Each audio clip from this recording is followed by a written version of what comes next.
Ralph, according to police reports, the suspect in this case was armed inside a home with children and was intoxicated at the time. 33-year-old Nolan Alexander Thomas of Timberland Loop in Mooresville was arrested this past Saturday by Iredell County Sheriff's officers. He's charged with felony assault on a law enforcement officer by pointing a gun, along with misdemeanor counts of assault by pointing a gun, resisting a public officer, and interfering with emergency communications.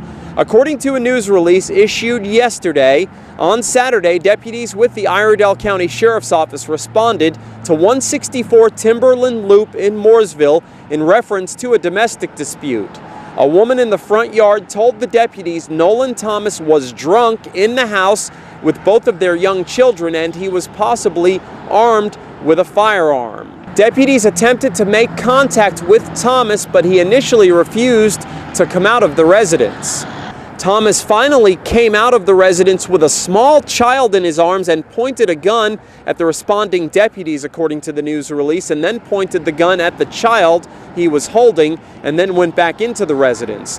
Officers were then able to speak with Thomas through a loudspeaker and convince him to come out of the residence alone and unarmed. Deputies quickly apprehended Thomas and transported him to the Iredell County Detention Center. Bond for Thomas was set at $100,000 secured. A district court date is scheduled for May 16th. Reporting for WHKY-TV News, I'm Rob Eastwood. Back to you, Ralph.